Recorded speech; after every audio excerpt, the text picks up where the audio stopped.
Sanibonani guys, welcome back to yet another video. Guys, Umpumelelo posted this picture of his two women on his stories, you guys.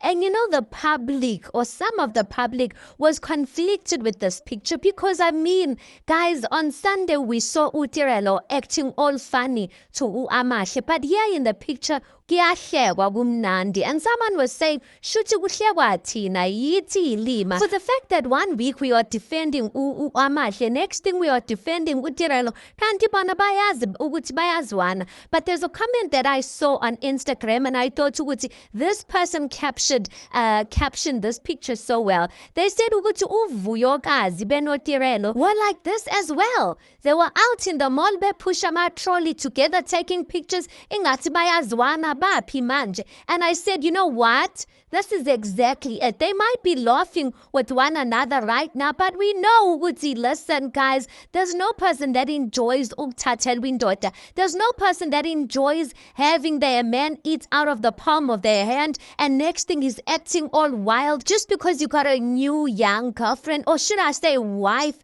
in this case. I just think ukuthi ayibaya pretender laba boy too. Yes, there's going to be moments where they laugh with one another, but I don't see them getting along, guys. For the fact that Umpumelelo even went to lobola Amahle first, I feel like there's always going to be that thing between them, similar to uMacele bendo Mayeni. They can appear ngathi bayazwana, but when things get shubilet, guys, inyani iyaphuma that they were just tolerating one another. Anyway, guys, you tell me your thoughts on this. Please do make sure you like the video. Please do subscribe. It is absolutely for free of charge, and I'll see you guys in the next one.